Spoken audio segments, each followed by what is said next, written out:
Hi everyone, Trishna here. So in this video, I want to talk to you about why you're not able to figure out what your purpose or your passion is, or why when you figure it out, you only change it again or are back on the search for what it is 3 months later or 6 months later, and what blocks are holding you back from being able to truly identify what your path is, what your purpose is, what your passion is.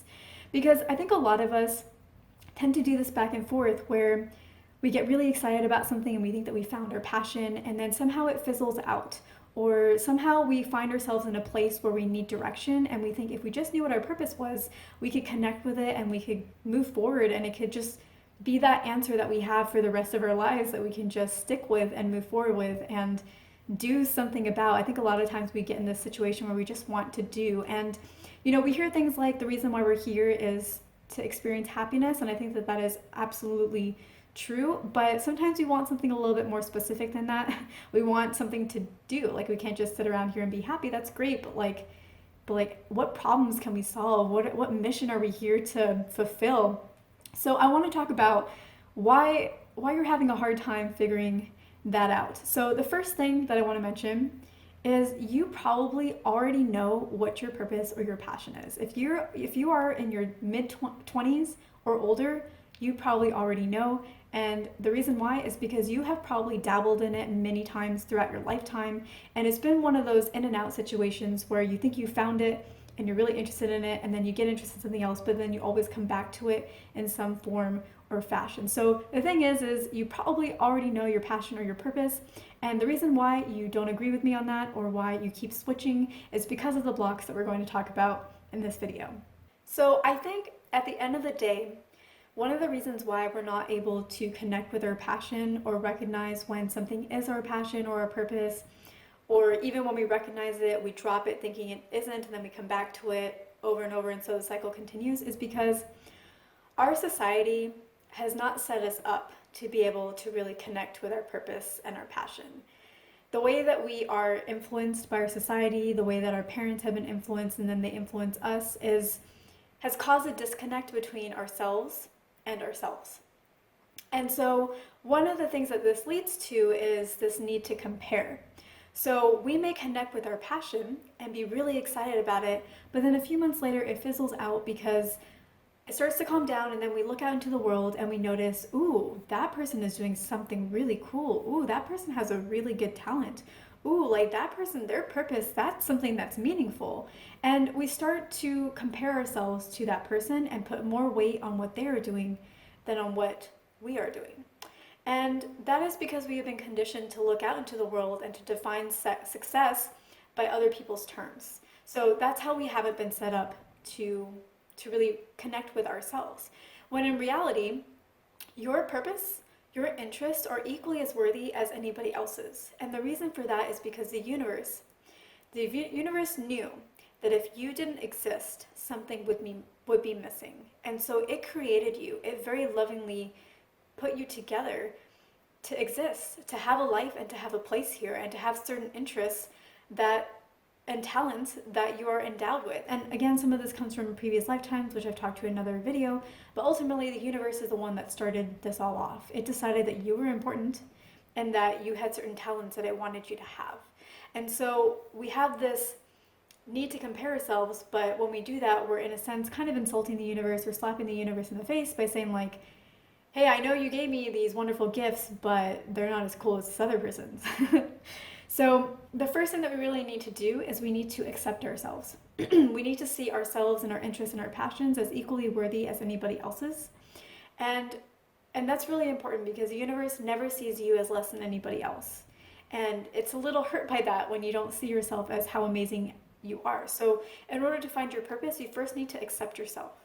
And that's really important because if you don't do that, you're going to be out in the world trying to search for your passion over and over and over again, but with the wrong mindset, always looking in the wrong places, searching with the wrong idea in mind. You'll always be searching with this desire to make yourself better or to measure up to somebody else, or it will always come from a place of lack. Whereas if you accept yourself, when you go out into the world to find new interests, it's not because you're coming from a place of lack, you're coming from a place of growth. You're coming from a place of how can I enhance who I already am? How can I take myself to the next level? So you really want to make sure that you are accepting yourself and your talents as you are before you go out trying to find other interests or trying to compare yourself to other people. And this kind of ties into when we think about our passion or our purpose or our talents, sometimes we are embarrassed to share that with other people. Sometimes we think that other people won't accept it, or they will judge us for it, or they won't see it as cool in their eyes. And sometimes that makes us not want to do our purpose and to go focus on paths that we think that other people around us would think are cool. And again, that's societal conditioning. That's society's conditioning to our parents that they then pass on to us. And so we are looking at our desires from somebody else's lens and not from the lens of our spirit. And again, that creates that disconnect. So the thing about that is you want to remember that while we are all gods in human form here on earth, we are in a material plane and we did come here to grow, and that means that we do make mistakes and that we are flawed and that we don't always see the world in the best light, or we don't always see others in the best light because sometimes our mood is off. And so that means that other people's judgments shouldn't really matter. The only judgment that should matter is the universe's, because the universe is all-knowing. It's perfect, it's wonderful, it's beautiful, and it loves you unconditionally, and other people can't give that to you. So their opinion should not be held in very high regard compared to your connection with your spirit. So you really want to, again, work on accepting yourself first and foremost and building that connection with yourself, because your connection with yourself is the most important relationship that you can have here on earth, here maybe in general. And that connection with yourself is that connection with the universe as well. And also remember that the universe created you because something would be missing if you weren't there, and it bestowed upon you these wonderful gifts and these talents and this purpose. And so the universe gave that to you. Don't let other people cloud your judgment around that. Keep your connection directly with the universe and with yourself. So we've kind of looked at this in layers. We've looked at this as comparing to other people who are very successful, so in that big outer circle, and maybe even some of our close acquaintances. Then we looked at our passion in terms of how others would judge us, and usually that is the circle around us, the people that we care about their opinions. So we kind of brought that a little bit closer. Let's bring this one layer closer. What if you look at your purpose or your passion, and when you think about it, you don't feel good about it? You feel like it's really not good enough. It's not what you would have wanted it to be. It seems a little wishy-washy. It seems unrealistic. It doesn't seem within your realm of possibility. It seems like what everybody else is doing. It seems, just something that's not very tangible. Whatever your feelings are when you think about your purpose and you accept it as your purpose, how does it make you feel? And so those feelings around that purpose aren't necessarily true. And that's why it's really important to work on your feelings around the purpose and release that, because those are your blocks. And those, again, come from societal conditioning. Your view that your purpose is not good enough, even when you think about it internally within the privacy of your own mind, that is also still from societal conditioning. Because, again, the universe gave you these specific gifts and these talents and these interests, and they are perfect and worthy, just as you are and just as everybody else's interests are. So just because you don't feel good about it doesn't mean that you should feel bad about it. You need to work through your blocks first before you can actually look at your purpose with a clear lens. You want to remove those blocks because they're what are clouding your judgment about your purpose. If you remove those blocks and you look at your purpose and you realize, hey, that's not for me, it's something else is for me, then that's fair. But right now, you need to clear those blocks if you have blocks around your purpose. If you feel like it's not good enough or cool enough, or you feel embarrassed by it in some way, or you feel like you wouldn't be proud sharing it with people. So again, it kind of comes down to working with yourself and building that connection with yourself and with the universe, and really having that acceptance for why you are drawn to certain things that you don't necessarily want to share with other people. Why are you drawn to them? There must be a reason. And kind of along those lines a little bit is the belief. Maybe believing like, hey, this is my purpose, but I'm embarrassed to share it because I don't believe I can ever have it, and I don't want people to make fun of me and think that like I'm unrealistic or delusional. So again, that's kind of that letting other people's judgments cloud you. And again, that's a block that you want to work on is working on that belief, because you can have everything that you want. You wouldn't be able to have the universe wouldn't waste its time giving you a desire that it could never fulfill for you, that you could never have. That would just be a waste of energy and emotions and focus, and the universe doesn't like to waste. So anything that you want, you can have. You just have to work on the blocks around believing that you can't have it and being embarrassed about sharing what you want because you think other people won't believe that you can have it as well. Another block is sometimes when we are looking for a purpose or trying to connect with our purpose, we want that forever answer. We want to just hit that milestone of I found my purpose, I have the answer, I can just relax, it's perfect, it fits within the box that I think it should fit in, and this is great. But the world doesn't really work like that. We are here to be on a journey. So you will find your purpose and it will be a thread that carries you through your own life, but you need to give it room to be able to transform to whatever it needs to transform too, because as you're going along this journey, you are getting other preferences and other interests, and all of that is going to filter in and or not filter in, but factor in, that's the word, factor into your purpose and change it. And also there are outside circumstances that may change your purpose as well. So your purpose is going to have a line of commonality throughout your life, but it may take very different forms along that line, and you want to make sure that you are giving your purpose space for that, because if you are trying to restrict it, you're going to have a hard time finding it, because you can't restrict a purpose. And this is kind of like when people are trying to find their perfect job and they're like, oh, this is a perfect job. But then when they join that job, they realize, oh, well, this is great, but there are also things that I don't like about it.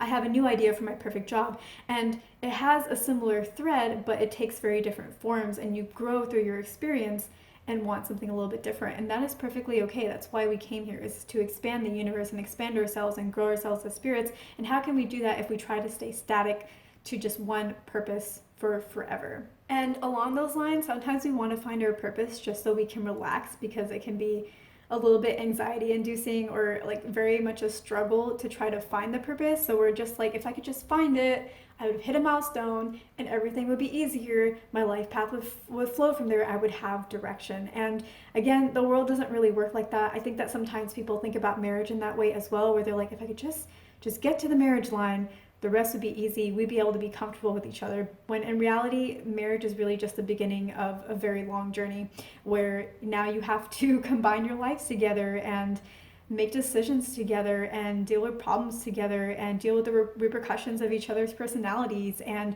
you're going to be together having to figure this out for a long time. Like, there are no other options now. It's just you two having to figure this out. So, it's just the beginning of what is a very long journey. And that is the same with your purpose. It's just the beginning. It's a milestone. It's important and it's wonderful, but it is also a journey, and it's not just going to be easy thereafter. There are going to be problems. There are going to be requirements for you to step outside of your comfort zone. There's going to be, being lost sometimes along that path, knowing what your purpose is, but not knowing what that next step is. So that's the other thing, is like, sometimes we think that if I could just find it and I'd be okay, like my life would be set, when, not really. Like, life is always changing, and you just kind of have to be ready for that. Sometimes when we are trying to look at our purpose, we sometimes feel like it's not unique enough. Like, everybody else is doing what we're interested in, so why should we do that? It's not special enough. We're just like everybody else. And the thing about that is, there really aren't that many original ideas out there. The only way to be original is to kind of combine different interests together into something that's unique.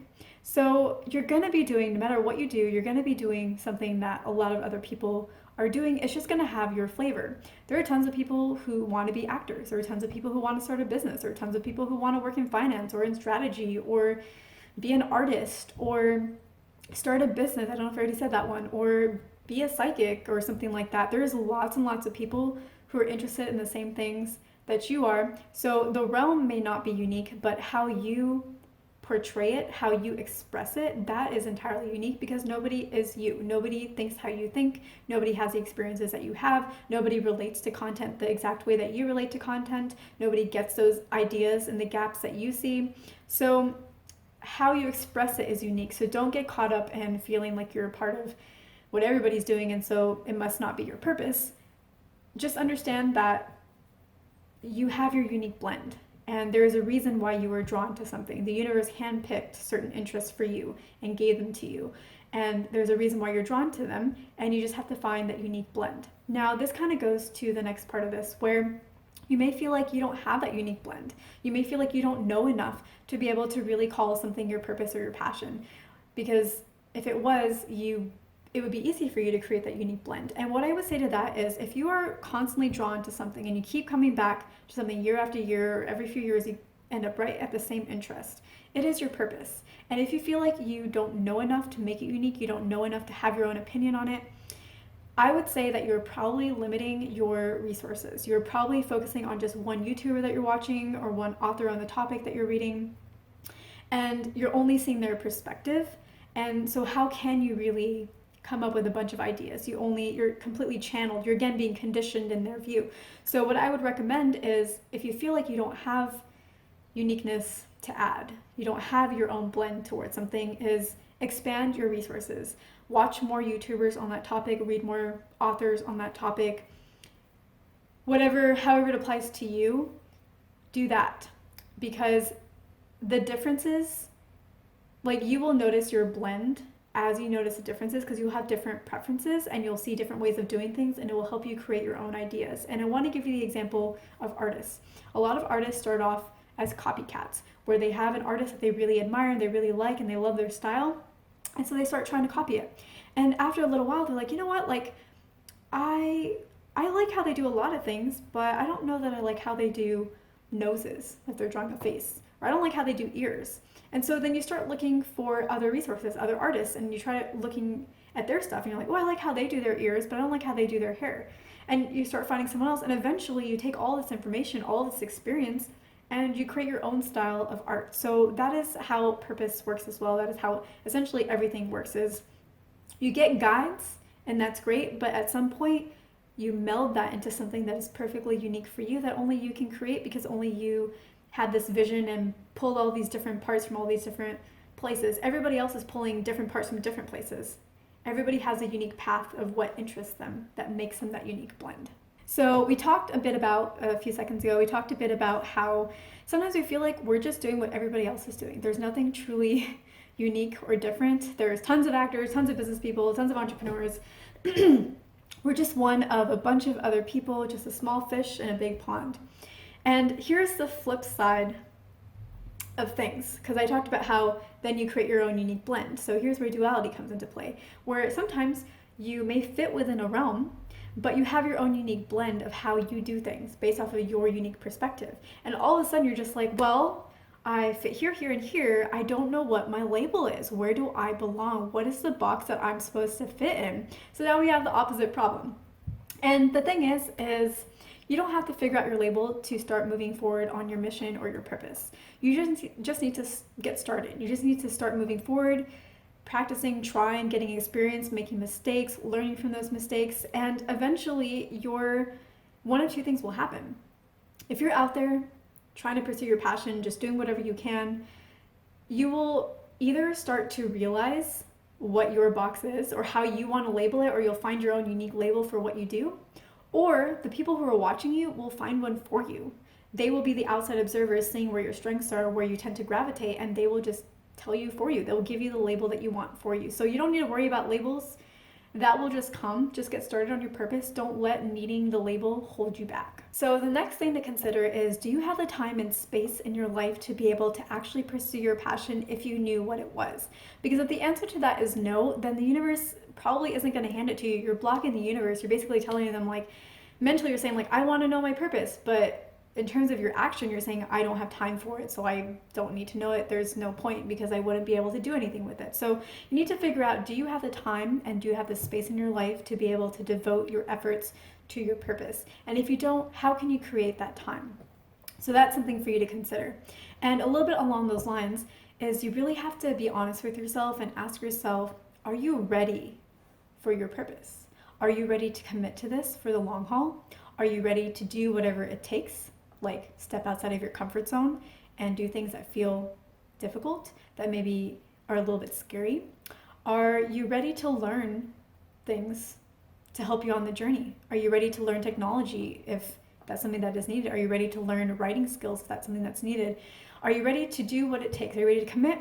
Are you ready to step outside of your comfort zone, and are you ready to learn what is needed in order to fulfill your purpose and move forward on your path? And those are really important things for you to look into, and those may unravel or reveal some blocks that you didn't realize that you had. So maybe if you're trying to start a business, maybe one of the things that you need to work on is being able to make cold calls. So you need to ask yourself, honestly, are you ready to make cold calls? If not, maybe you need to read some books on it. Maybe you need to watch some videos of people making cold calls so you can get an idea of the flow.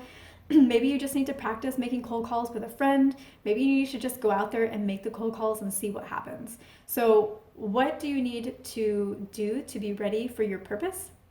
And how are you going to go ahead and do that? And also focus really on the fears that you have. Do you have fears about learning something, learning technology? Do you have fears about not knowing the next step and having to figure it out for yourself? Do you have fears about reaching out to people and putting yourself out there? So especially focus on the fears and try to resolve those, because that is ultimately what is holding you back from being able to notice your passion and move forward with it. So that basically wraps up all of the blocks. A lot of it is about accepting yourself, and most of it is really about trying to identify the blocks in yourself that are holding you back from being able to notice your passion. Because a lot of times you may be really interested in your passion when you get reacquainted with it or you notice it for the first time, depending on your situation, and it's really awesome. But then the mundane aspects of it, of having to do it day in, day out, are you committed to that? Are you ready to do that? That's a question you have to ask yourself. And when it gets hard, are you willing to stick with it? Or are you going to run away from the times when you have to step outside of your comfort zone? So all of these things are what hold you back. They're like mental things that are holding you back from being able to really connect with your purpose. And that's why you connect with it, only for it to kind of fizzle out. And again, there are going to be those mundane days. It's not going to be amazing every single day, but it will last your lifetime if you can remove a lot of these blocks. If you can remove the need for it to be perfect, the perfect purpose right here and now, to fit within your box. If you remove the need for other people to have to be okay with your purpose for you to be okay with it. If you remove the need for comparing yourself with other people and trying to measure up to what other people are doing. If you remove the need for needing it to be completely unique. Oh, I had an example about uniqueness that I didn't mention. So kind of going back to needing your purpose to be unique and feeling like you're in a sea of everybody doing the same thing. I was watching The Witcher, like, I don't know, maybe a month ago, and I haven't played the game, so I don't know all the backstory, so please excuse me for those of you who are big fans, but I absolutely loved the show, and I feel like I haven't seen a show since that has really measured up to it, so I'm super excited for season 2. But in The Witcher, there's a guy who is a Witcher, and he's not one in a million, or he's not like the one Witcher in the whole world, the whole like land or world or reality that the Witcher story is based in. There are many other Witchers in that world, and not only that, but there are different guilds, and he belonged to a guild. So not only are there a bunch of Witchers, but there are a bunch of Witchers who came up in the same form of schooling that he did, and yet he is so unique. He has his own personality, he has his own decisions on which demons he goes after and doesn't go after, and he has a friend who ends up branding him, and he has his own unique version that we see him as unique, even though he is a part of many, because we are seeing his story. So we're seeing his unique blend, we're seeing his visibility. So if your passion has to do with like a business or something like that, then just remember that a lot of it is about branding and getting yourself out there, and that is what allows you to be unique. So that is the example there. But essentially, everything that we talked about is some kind of mental block that is likely holding you back from being able to connect with your purpose and to connect with it in the long term. So once you kind of work through all of these things, I think it'll be a lot easier for you to connect emotionally with your purpose, not just in the short term and the initial burst, but in the long term, and also help you understand that your purpose is going to take several different forms before it can be hammered out into that specific thing that you're really targeting. You're going to have to do some trial and error. There is going to be that learning. There is going to be that artist path of, I'm going to copy, and I'm going to copy from different pieces, and then I'm going to build my own thing. So there is an element, there is a journey of mastery involved, and you have to be committed to that. So that is what I have to share with you. I hope this was helpful. Thank you so much for watching, and I will see you in my next video.